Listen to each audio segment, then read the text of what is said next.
In the Indian city of Agra, there is such a monument of the architects of the Mughal Empire, which today the whole world recognizes as the Taj Mahal. This 42-acre wide, shining from a distant tomb, where beautiful gardens are decorated inside, while on top of it, many clouds of sorrow and sadness are still hovering. Welcome again to Recap English's videos. Viewers, this beautiful building, which was built about 400 years ago, where it used to be the largest and most magnificent building of its time, today it is also considered the seventh wonder of the world. To build this magnificent structure, 20,000 workers worked day and night. And that too, not for 1 or 2 years, but for 22 years. In today's time, if we estimate its value, then this priceless tomb of Sang-e-Marmar is surprisingly more expensive than $1 billion, i.e. 7,500 billion rupees. Because in this building, Mughal architects had left many such signs of their art, which even the world's top engineers still praise to this day. This building was designed in such a way that when you look at it from behind the main gate, it looks quite big. But as soon as you move towards the main gate, its size automatically becomes smaller. It was not the first trick to confuse the mind that the Mughal architects used. Around it, the 4 minarets were not erected completely straight. Rather, these minarets are slightly bent outward, because if they were erected straight, they would look bent inward from a distance, as you can see in these mosques. Minarets outward. And that was that, even if the dangerous earthquake falls on these minarets, it should not fall outward and cause a damage to the Taj Mahal. But what was the point? That the people who built it could not tolerate even a scratch on it. What were the secrets of the Taj Mahal that were tried to be hidden 400 years ago? And when there was no concrete or steel in that era, how was this magnificent tomb and the 40-meter-high dome built on it? You will learn all this and more in today's special video. This affair started in 1607 when the Mughal Empire was held in this region of India and Pakistan. On this day, the youngest son of the Mughal Emperor, Shahabuddin Muhammad Khurram, was 15 years old, and for his celebration, a grand party was held in the Agra fort. Khurram was the most dear to the Mughal Emperor. That's why, on his birthday, he was weighed with diamonds, jewels, and gold. That is, the more the weight of Prince Khurram, the more the treasure was named after him. But on this birthday, something else was going to happen. The Mughal Emperor married the Princess Khurram to his lawyer's daughter, who is known as Mumtaz Mahal. Mumtaz and Khurram had a lot of love for each other on the first day, and at that time, no one knew that this love was going to last forever. For the next 10 years, the prince fought many wars and achieved great success in them. For this reason, the emperor was happy and gave him the title of Shah Jahan, which means the king of the world. Shah Jahan had a total of 6 wives who the Agra fought. Of these 6, Shah Jahan loved Mumtaz the most, and this was the reason why he spent most of his time with Mumtaz Mahal. Time was flying by, and 4 years later, that is, in 1621, the Mughal emperor suddenly died. Shah Jahan, who had already become particularly famous in the Mughal Empire, and who was also the emperor's beloved son. In 1628, that is, 7 years after his father's death, he took over the throne of the emperor. The entire Mughal Empire was very happy with its new emperor. The entire Mughal Empire was very happy with its new emperor. This was the period when the Mughal Empire was at its peak. That is, in addition to the whole of India-Pakistan, the Mughal Empire ruled in many parts of Afghanistan. Shah Jahan himself made all the decisions, while Mumtaz Mahal would stay behind and give advice to Shah Jahan. But no one knew that these joys were about to turn into mourning.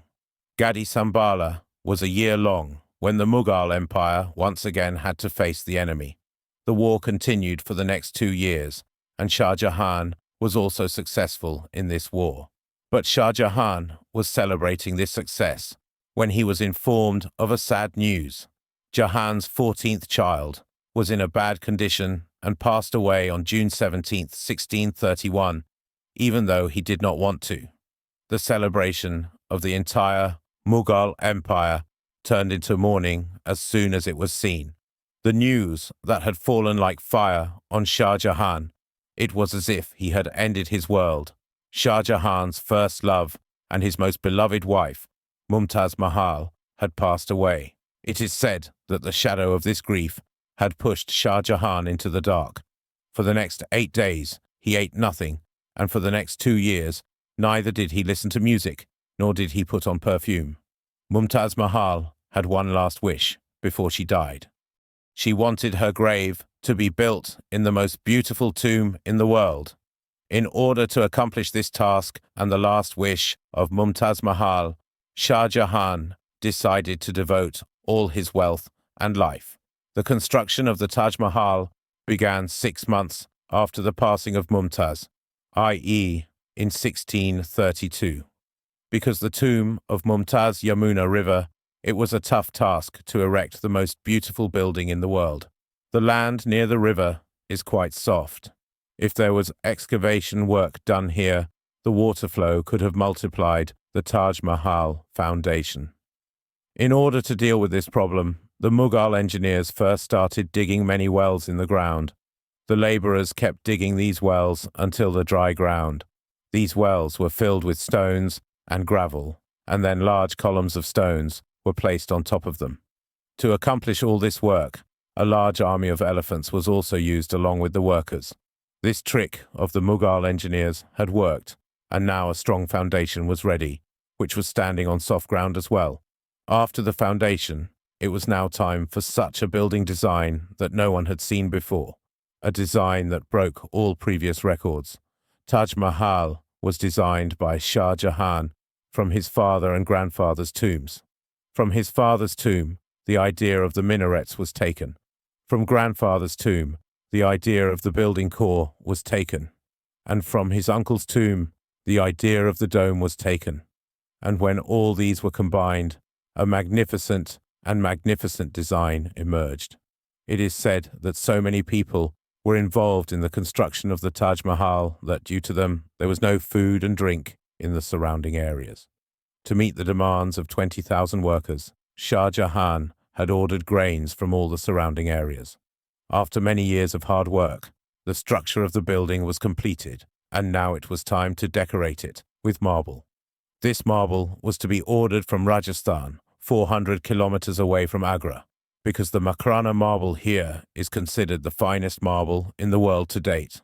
Shah Jahan Makrana marble for the Taj Mahal. That is, until the demand for the Taj Mahal could not be met, no one was allowed to buy this marble. With the help of 1,000 elephants, thousands of tons of heavy marble were ordered from Rajasthan to Agra. This beautiful dome of the Taj Mahal is so big that it can only be estimated by looking at it with the eyes. Today, such domes can be easily built on a steel structure, but 400 years ago, to build a 40-meter-high dome, they only had the support of stones. The stress calculation done by the Mughal engineers to build this dome is also highly praised by today's engineers. To build this dome is also highly praised by today's engineers. For the finishing of Taj Mahal, it had to be decorated with pietra dura or pachinkari. Pietra dura is a kind of artist, in which a precious stone is carved and placed inside the marble. The marble is carved very skillfully and finely according to the shape of the precious stone, and then the stone is glued to it. After much research and laboratory tests, it was found that this glue was made by mixing lemon juice and sandalwood powder. The same glue is still used today for the renovation of the Taj Mahal. One of the special things about the Taj Mahal is that it changes its colors 4 times a day. Before sunrise, it gives a completely black sheet. After sunrise, it gives a light yellow and pink sheet. While in the afternoon, the beauty of the Taj Mahal is seen in a new light. It shines like a pearl in the blue sky, and at sunset, the entire building gives a golden color. After 22 years, the construction of Taj Mahal was completed in 1654. Shah Jahan had succeeded in making the most beautiful graveyard in the world in memory of his wife. Shah Jahan named this magnificent building after his favorite wife. This was named from Mumtaz Mahal. Every year, Shah Jahan used to go to the Taj Mahal through the Yamuna River on the rainy season of Mumtaz. This was such an entrance to the Taj Mahal, which was built only for the royal family. An interesting painting was done on the walls of this entrance, which was probably done only for the royal eyes. Shah Jahan's most expensive project had been completed, but it put the Mughal Empire on the brink of destruction.